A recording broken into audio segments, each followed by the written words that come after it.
Welcome to the League of Legends Champion Spotlight, featuring Talon, the Blade's Shadow. Talon is a melee assassin. He utilizes stealth, speed, and a wealth of crowd control effects to take down his opponents one at a time. Talon's passive is Mercy. Talon deals bonus damage to enemies who are slowed, stunned, or rooted in place.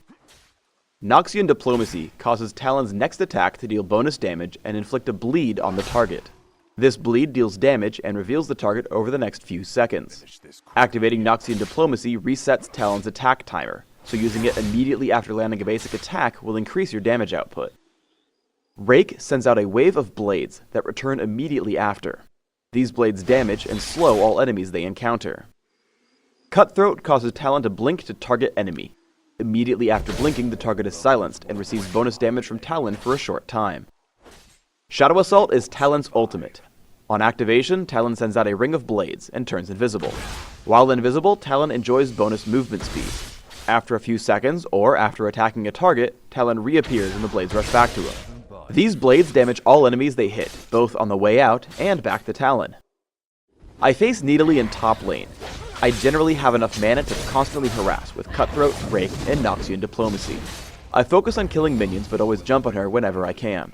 Once she gets low, I use Shadow Assault to catch up to her. Walking past her, Shadow Assault and Rake deal a ton of damage. Afraid she'll retreat, I take her down with a flash and pick up the kill securely. As I attempt to get back home, Lee Sin comes to gank me. Check out how I escape. I jump to him with Cutthroat when the minions arrive, so he can't slow me yet. Then I immediately land Rake and keep running. I then move so that the caster minions block his chance at landing Resonating Strike. Once he breaks free, I know that he will immediately toss it out, so I juke to the right and make it out safe. We get into a teamfight in the jungle. I hop onto Nidalee and burst her down, immediately using Shadow Assault to evade any counterattacks. I head over to Vayne, eventually taking her down with Rake as she runs. Afterward, I'm afraid of Alistar, so I tag him with the silence from Cutthroat and then move on to take down Lee Sin. We get into another teamfight in the river. Alistar gets caught and dies quickly. We push onto Kayle, and when I get kicked out by Lee Sin, I chase with Flash. Taking down Kayle, I move on to find Vayne. I know we'll win this fight, so I'm trying to clean up kills. I use Cutthroat to prevent her escape, but she flashes first, which resulted in me dying. Our opponents make a comeback and have taken down some of my teammates. Thankfully, Talon shines brightest when your opponents have no cooldowns. Right away I jump Nidalee because she's low and a large damage threat. I then misclick and exhaust Alistar instead of Vayne. Thankfully, Jarvan knocks her up and we get both kills. After, I move on to Kayle, who has no chance to escape thanks to Jarvan's exhaust. Lee Sin joins the fray, who gets greedy when he sees Jarvan get low. Greed causes his demise and I get a quadra kill. Because Talon has good burst damage, he works really well in coordinated ganks. As Warwick and Twisted Fate get into range, I jump in with Cutthroat and take her down with Rake and Noxian Diplomacy. As an assassin, you have to do a good job of estimating your opponents. Making a wrong move will get you killed for no benefit. Here I've been harassing Nidalee and I think I can kill her. Unfortunately, as I dive her on the turret, she gets healed by Soraka's Wish and exhausts me, preventing me from dealing enough damage to kill her. I'm not sure if I could have flashed out, but either way I should have known both Exhaust and Wish were up. Talon does have some sweet escape tools. I get caught by Brand and Nidalee. Instead of panicking and flashing right away, I just pop Shadow Assault, using the movement speed and stealth to create a gap. Nidalee does chase me, so I finally do flash over the wall to make it out.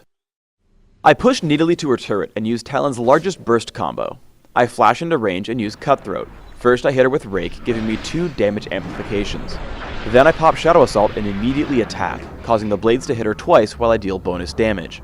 I didn't even land Noxian Diplomacy and still dealt over 500 damage in an instant. Shadow Assault has a number of clever uses. I see Misfortune out of position in mid. I lead with Cutthroat, then Rake, so that my passive will give me extra damage for Noxian Diplomacy. Then I pop Shadow Assault and wait for cooldowns. Warwick does show up to kill her, but I could have taken her down with the second half of Shadow Assault and the freshly cooled Noxian Diplomacy. Assassins also have to pay attention to crowd controls in large fights. While jumping onto Soraka with the silence from Cutthroat was probably the best target, it was also right next to the enemy Warwick. He tags me with an infinite duress and suppresses me until I die. For runes, I take armor penetration marks, flat armor seals, flat magic resist glyphs, and flat health regeneration quintessences. This setup is aimed at giving me the best laning presence, which is Talon's biggest weakness. My masteries are 2109, taking pretty typical physical damage buffs, along with mastering Exhaust and taking Flash. I max Rake first for its increased slow and damage, which also allows me to farm minions really easily. I max Noxian Diplomacy after, interrupted by a point in Cutthroat at level 3. Basically, I'm just trying to get as much damage output as I can early on. For items, I open with Doran's Shield.